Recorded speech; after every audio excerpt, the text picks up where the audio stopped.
মন্ত্রী মশাই, সকাল সকাল আপনারা তো মুখ ভারী কেন? আরে আর বলিস না, আগে রাজসভায় অনেকেই ছিল যারা আমার হয়ে কথা বলতো, কিন্তু ইদানিং সবাই কেমন বদলে গেছে। সবাই গোপালের হয়ে, তাই তো? একদমই তাই। আর না বললেও কেউ গোপালের বিরুদ্ধে কথা বলে না।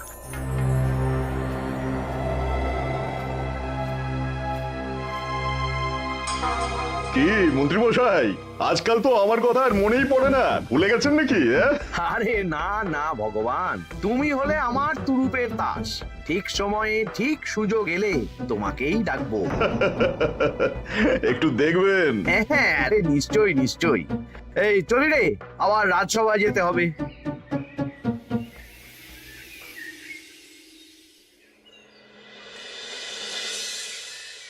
আচ্ছা, তোমরা বলো তো, আমাদের রাজ্যের সার্বিক উন্নতির জন্য সবার আগে কি দরকার? মহারাজ, আমি বলবো। বলো গোপাল।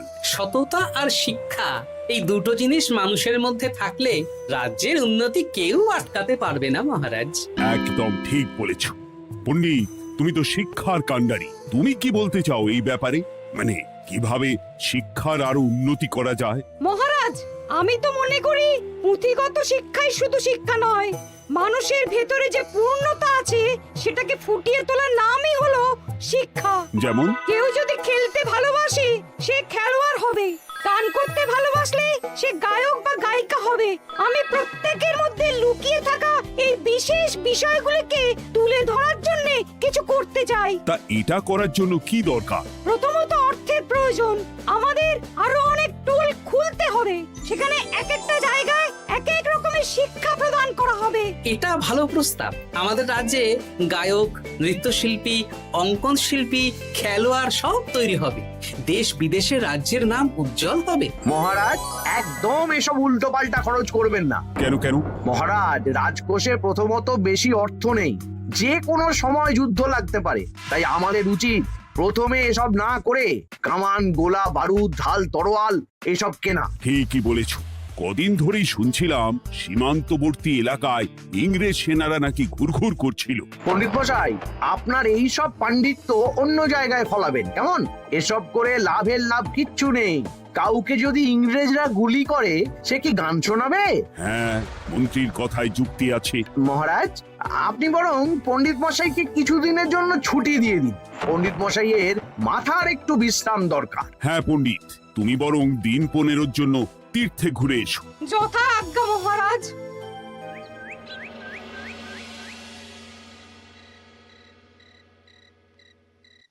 শোনো ভগবান, সকালেই তুমি কাজের কথা বলছিলে, আমি এমন ছক কষেছি কালকে থেকেই তোমার জন্য একটা ভালো বেতনের কাজ জোগাড় করে দেব। শুধু যা বেতন পাবে তার অর্ধেক আমাকে দিতে হবে, কেমন? রাজি রাজি। কি কাজ বলুন? শোনো, বাহ বাহ, দারুণ দারুণ, হয়ে যাবে কাজ।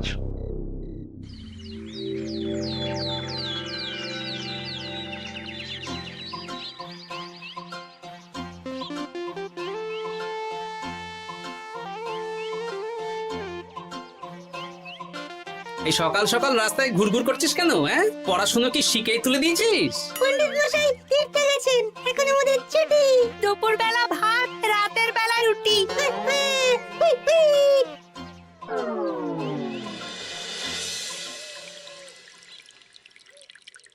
মহারাজ, গতকাল পণ্ডিতকে ছুটি দিলেন আর আজ পাঠশালার সব ছাত্রছাত্রী সকাল থেকে ঘুরঘুর করছে।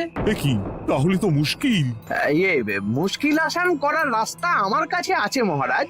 আমার সন্ধানে এমন একজন পণ্ডিত আছেন যিনি বহু ভাষাবিদ, অনেক পাণ্ডিত্য, দেশ বিদেশে শিক্ষাদান করেছেন। কিন্তু তাকে আমরা পাবো কোথায়? তিনি কৃষ্ণনগরে ঘুরতে এসেছেন, শুধু ওনাকে বেতনটা একটু বেশি দিতে হবে, এবং তিনি এই রাজ্যের যে কোনো মানুষের চেয়ে বেশি শিক্ষিত। তার পড়ানোর ধরনই আলাদা। সে কোথায়? আমি তাই ওনাকে আজকে রাজসভায় আসতে বলেছি। মহারাজ, আপনার সাথে একজন দেখা করতে এসেছেন। দেখুন মহারাজ, বলতে না বলতেই হাজির। ওনাকে ভিতরে আসতে বলো। আচ্ছা মহারাজ।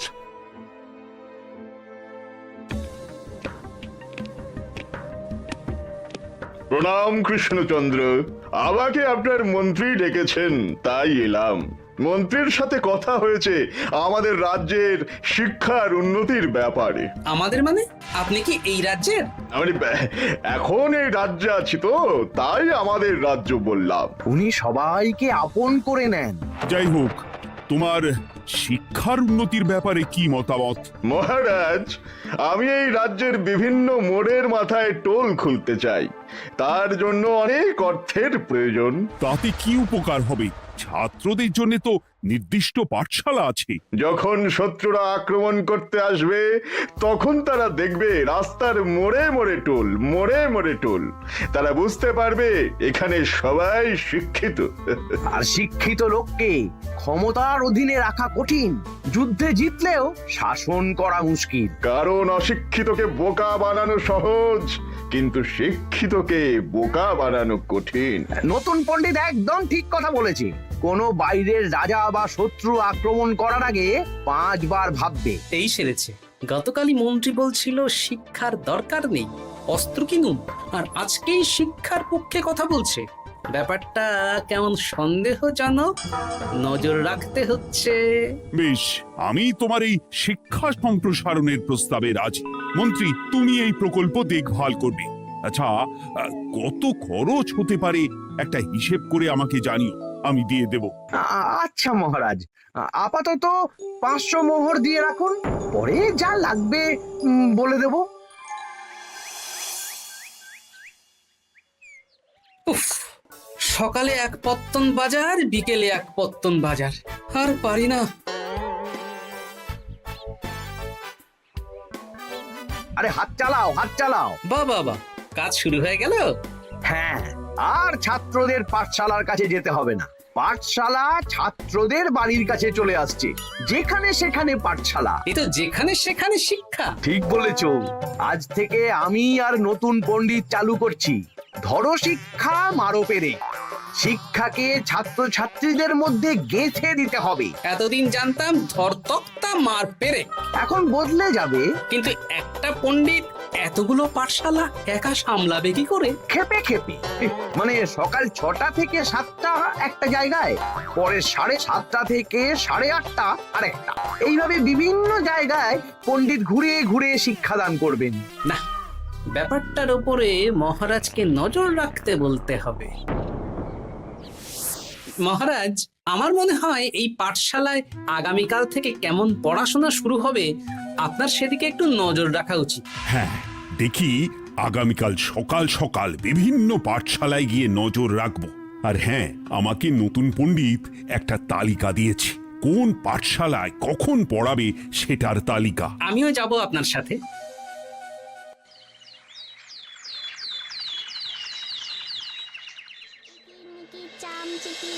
কাটা মজুমদার ধে এলো দামোদর, দামোদরের হাঁড়ি কুড়ি, দুয়ারে বসে চাল কুড়ি। দেখি কুটি, তোরা এই কিরমিকির খেলছিস? নতুন পণ্ডিত কোথায়? উনি তো এই মাত্র দক্ষিণের পাঠশালায় গেলেন।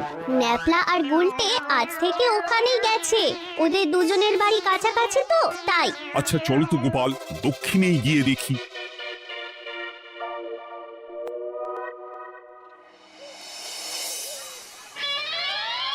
দেখি এখানেও তো নতুন পণ্ডিত নেই।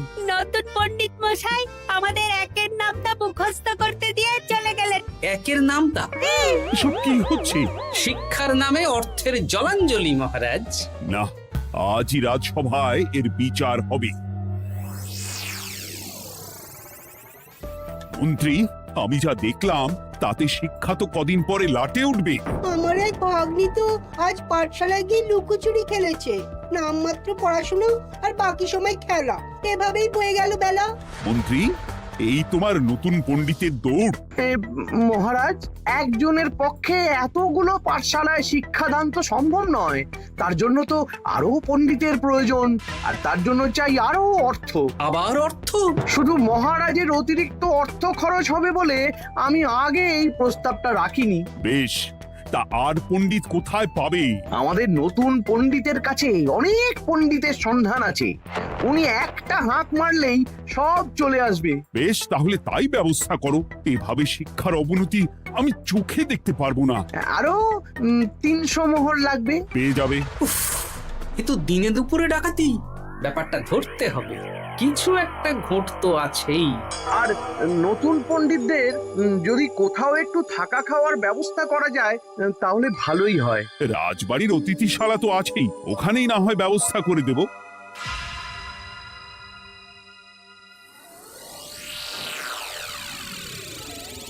শোন বটা ঘটা আর কেলে পচা, তোদের এইবার এই ভগবানের মতন শিক্ষাদান করতে হবে। আরে আমি তো শিক্ষা বানানই জানি না। সে না জানলেও হবে, শুধু দাড়ি গোফ লাগিয়ে নকল পণ্ডিত সেজে কালকে থেকে পাঠশালায় যেতে হবে। কাকে কোথায় যেতে হবে সব আমি বুঝিয়ে দেব। আচ্ছা,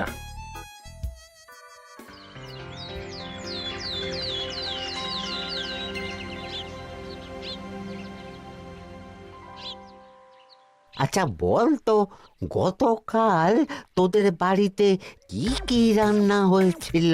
ভাত, মসুর ডাল আর লাউ ঘন্ট। লাউ ঘন্টের মধ্যে চিংড়ি ছিল? না, তা আজকে কি রান্না হবে? আজকে সকালে বাবা বাজার থেকে পাকা কাতলা এনেছে। কাতলা মাছের পাতলা করে ঝোল হবে। আর তোর? আমাদের আজ নিরামিষ, তাই কবজি ডুবিয়ে সবজি ভাতি খেতে হবে। বেশ।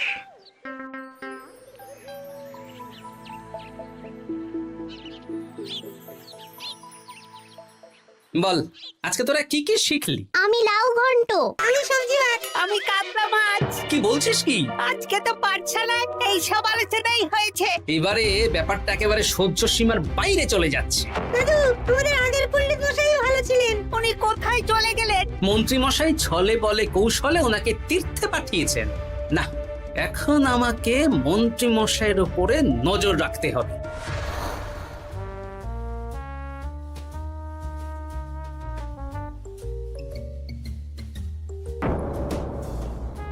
পাঠশালায় পড়ানোর ব্যাপার তো বিকেলেই মিটে গেছে।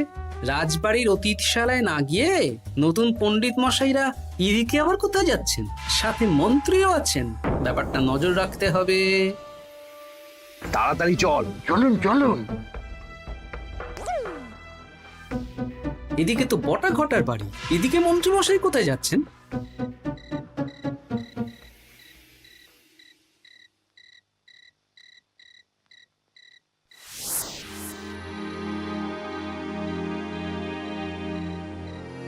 তারপর তোমরা আজ সবাইকে কি শিক্ষা দিলে? শিক্ষা? স্যার আমাদের শিক্ষা নেই, চুরি করে দিন চলে। আমি কি করে শিক্ষা দেব? আরে ছাইপাশ দাড়ি গোঁফ থাকলে কি কুটকুট করে? তা বলেছিস বটা। আরে আরে আহারে করছিসটা কি? ভালো রোজগার পাতি কি তোদের সহ্য হচ্ছে না নাকি? ভগবানকে দেখ, সেই কবে থেকে দাড়ি গোঁফ লাগিয়ে পণ্ডিত মশাই সেজে আছেন। আমারও প্রথম দিন একটু সমস্যা হচ্ছিল, এখন সামলে নিয়েছি। আর আমাদের এই সব আলোচনা একদম করা উচিত না। বলছি মন্ত্রীমশাই, আমি কি শুধু এই পাঠশালাতেই পণ্ডিতের অভিনয় করব, নাকি রাজসভায় বসার সুযোগও পাবো? কালকেই এই ব্যাপারটা দেখছি।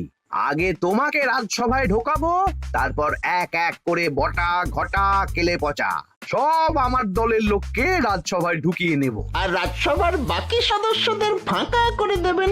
একদম তাই। মহারাজ সহজ সরল মানুষ, এটাই একটা বড় সুবিধা। আচ্ছা, এই ব্যাপার। ঠিক আছে, আমি কদিন পরে ঠিক সময়ে একদম হাটে হাড়ি ভাঙবো।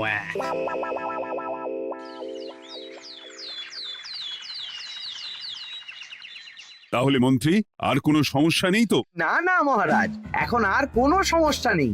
দেখবেন এই ধরো শিক্ষা মারপের এক প্রকল্পের নাম চারিদিকে ছড়িয়ে পড়বে। আমার তো মনে হয় একটু পাঠশালাতে বিজ্ঞান নিয়েও আলোচনা করা উচিত। হবে হবে, সব হবে। এখনো সব বাচ্চারা অজ্ঞান হয়ে আছে। আগে শিক্ষায় জ্ঞান ফিরুক, তারপরে না হয় বিজ্ঞান নিয়ে আলোচনা করবে। বিজ্ঞানী তো প্রস্তাবটা খারাপ রাখেনি। তুমি কি বেশি বোঝো? তাহলে তুমিই তো বিজ্ঞান শেখাতে পারো।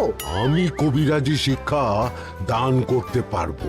তোমার কবিরাজি শিখতে কেউ রাজি নয়, চুপ থাকো। আহ, দেখাই যাক না বাচ্চারা কেমন শিক্ষা লাভ করে। মহারাজ, বলছি কি, আমাদের পণ্ডিতের আসনটা তো ফাঁকাই পড়ে আছে। এখন যখন নতুন পণ্ডিত এসেই গেছেন, তাহলে ওই জায়গায় ওই তো বসতে পারে। কিন্তু পণ্ডিত তো তীর্থে গেছে, অবশ্য কদিন পরেই ফিরে আসবে। ও আসুক, তারপর না হয় আলোচনা করে একটা সিদ্ধান্ত নেব। পণ্ডিত মশাই না হয় এসে পুজো পাঠটাই করুক, কিন্তু রাজসভা এরকম ফাঁকা থাকলে কেমন একটা লাগে। বেশ, তাহলে তাই হোক। কালকে থেকে নতুন পণ্ডিত আমাদের পুরনো পণ্ডিতের জায়গায় বসবে। এইভাবে রাজসভা ফাঁকা করে যেতে হবে, তাহলে একদিন সবাই আমার পক্ষেই কথা বলবে, আর শেষে রাজাকেই সরিয়ে দেব।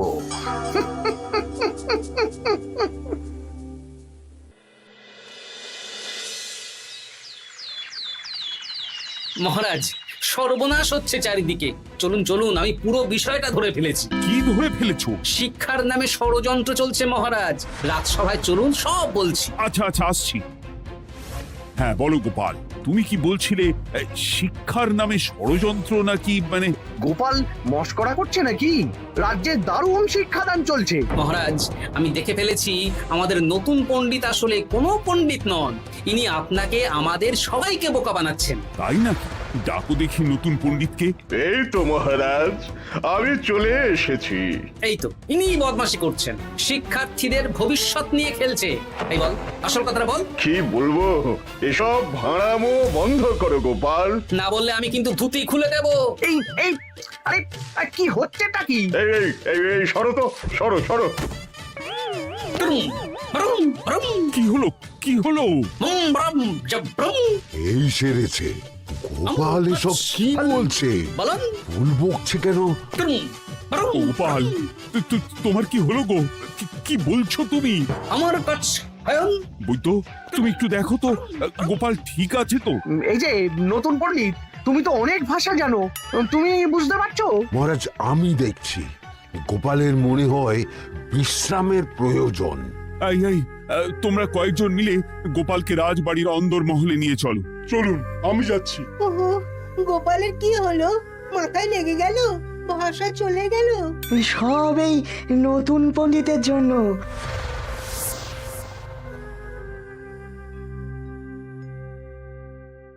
ভাল খাচ কাচ হায়ন মাস্টার কাচ। মহারাজ, আমার মনে হচ্ছে গোপালের বাইরে থেকে কিছু হয়নি, ভিতর থেকে কিছু হয়েছে। নারী স্পন্দন, হৃদস্পন্দন সব ঠিক আছে। আমার বড় জবাব ভ্রম। কিন্তু গোপাল কি ভাষা বলছে বোঝা যাচ্ছে না। নতুন পণ্ডিত, একবার চেষ্টা করে দেখো না। আমার কাছে হয় না। সব তো আমি কিছুই বুঝতে পারছি না মহারাজ। আপনি যে এত দেশ বিদেশে ঘুরেছেন, আপনি বুঝতে পারছেন না? এ আমার এখতিয়ারের বাইরে। তোমার বাকি পণ্ডিতদের নিয়ে আসো তো, যারা পাঠশালায় পড়ায়। আমি বুঝতে পারছি না, বটা ঘটা কেলে পচা কি বুঝবে? আমার বড় জবাব ভ্রম। চপ করো ঘট, নল খাবো মরব। কিছুই তো বুঝতে পারছি না।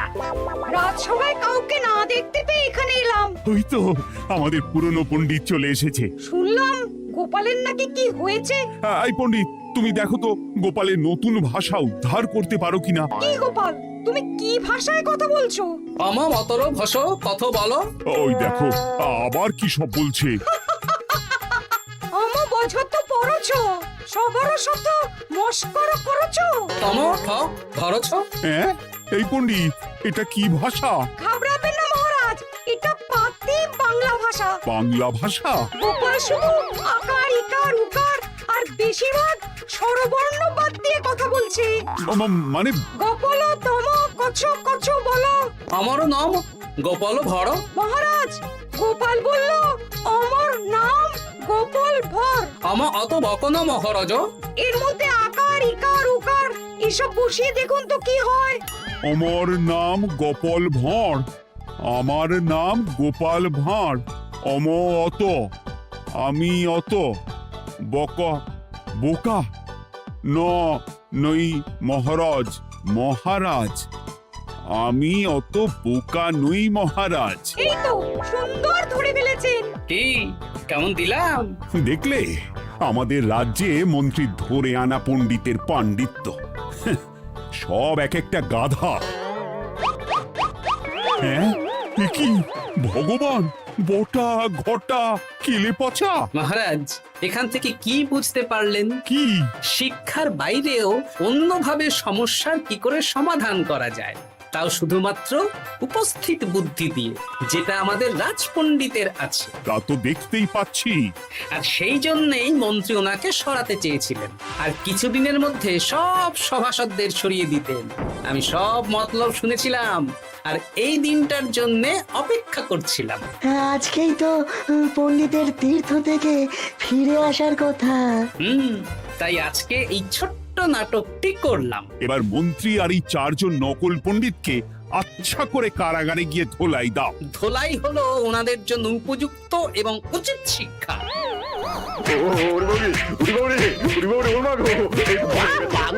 বাবা গো, ভুল হয়ে গেছে গো। আরে